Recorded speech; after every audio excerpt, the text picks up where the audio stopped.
Bismillahirrahmanirrahim. Assalamualaikum warahmatullahi wabarakatuh. Kembali lagi dengan saya Trimutiara, mahasiswa dari IAIN Batu Sangkar dengan NIM 2030111146.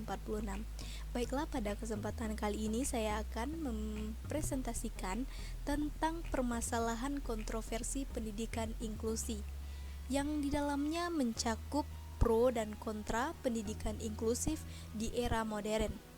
Meskipun pendidikan inklusif telah diakui di seluruh dunia sebagai salah satu upaya mempercepat pemenuhan hak pendidikan bagi setiap anak, namun perkembangan pendidikan inklusif mengalami kemajuan yang berbeda-beda di setiap negara.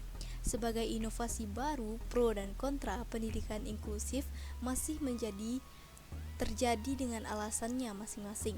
Sebagai negara yang ikut dalam konvensi dunia, Indonesia harus merespons secara proaktif terhadap kecenderungan perkembangan inklusif. Salah satunya adalah dengan memahami kritis tentang pro dan kontra pendidikan inklusif. Dimulai dari pro pendidikan inklusif. Yang pertama yaitu belum adanya bukti empiris yang kuat bahwa SLB merupakan satu-satunya sistem pendidikan terbaik untuk pendidikan anak berkebutuhan khusus. Yang kedua, biaya penanggulangan atau biaya penyelenggaraan yang jauh lebih mahal dari pendidikan reguler. Di sini maksudnya adalah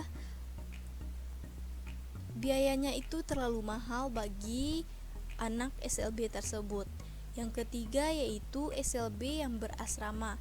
Maksudnya di sini merupakan sekolah yang memisahkan anak dari kehidupan yang nyata, sedangkan sekolah inklusi yaitu lebih menyalurkan anak dengan kehidupan yang nyata.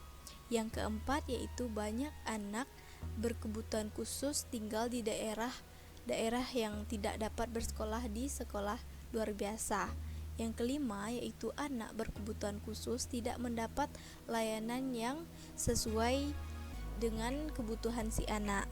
Yang keenam, penyelenggaraan SLB berimplikasi adanya labelisasi anak cacat yang dapat menimbulkan stigma sepanjang hayat orang tua tidak mau ke sekolah luar biasa. Selanjutnya, kita akan bahas mengenai kontra pendidikan inklusif. Yang pertama yaitu peraturan perundang-undangan memberikan kesempatan kepada pendidikan untuk pendidikan yang khusus bagi ABK atau anak yang berkebutuhan khusus. Yang kedua, hasil penelitian yang tetap mendukung gagasan perlunya berbagai alternatif penempatan pendidikan bagi anak berkebutuhan khusus. Yang ketiga, banyak orang tua yang tidak mau anaknya bersekolah di sekolah reguler. Yang keempat, sekolah reguler yang belum siap menyelenggarakan pendidikan inklusif karena sumber daya yang terbatas dari sekolah tersebut. Yang kelima, SLB dianggap lebih efektif karena diikuti oleh anak yang sejenis. Selanjutnya, berdasarkan pro dan kontra tersebut, sekolah inklusi walaupun keberadaan sekolah khusus segregasi masih diperlukan sebagai salah satu pelayanan bagi anak berkebutuhan khusus. Pro dan kontra tersebut juga menggambarkan betapa rumitnya permasalahan pendidikan inklusif di Indonesia. Menurut Sunardi dalam penelitiannya di Kabupaten Kota Bandung menghasilkan hasil penelitian permasalahan pendidikan inklusi dalam 3 isu utama, yaitu yang pertama, pemahaman dan implikasi inklusi. Di sini pendidikan inklusi bagi anak kebutuhan khusus belum dipahami sebagai upaya peningkatan kualitas layanan pendidikan atau pemahaman yang masih kurang. Upaya memasukkan disable children ke sekolah reguler dalam rangka give education right Pendidikan inklusi cenderung diapresiasikan oleh masyarakat sama dengan integrasi, sehingga masih ditemukannya pendapat bahwa anak harus menyesuaikan diri dengan sistem sekolahan. Dalam implementasi, guru cenderung belum mampu bersikap proaktif dan ramah terhadap semua anak, sehingga menimbulkan komplain dari orang tua dan menjadikan anak berkebutuhan khusus sebagai bahan cemoohan.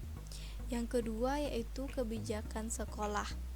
Di sini meskipun dalam visi dan misi yang cukup jelas menerima anak yang berkebutuhan khusus sebagai hambatan belajar pada masa masing-masing anak berkebutuhan khusus, dan kebebasan guru khusus untuk mengimplementasikan pembelajaran yang lebih kreatif dan inovatif.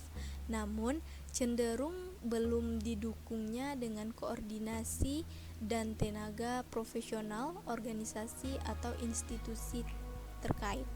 Kebijakan sekolah yang masih kurang tepat yaitu guru kelas yang tidak memiliki tanggung jawab pada kemajuan belajar ABK serta keharusan orang tua ABK dalam menyediakan guru khusus.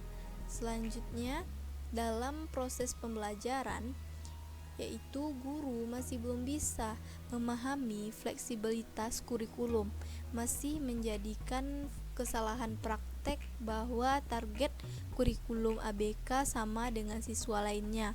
Karena keterbatasan fasilitas di sekolah, pelaksanaan pembelajaran belum menggunakan media dan lingkungan yang beragam sesuai dengan kebutuhan si anak.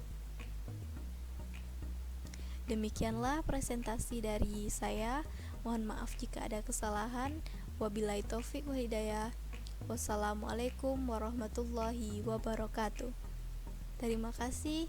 Jangan lupa like, comment, and subscribe.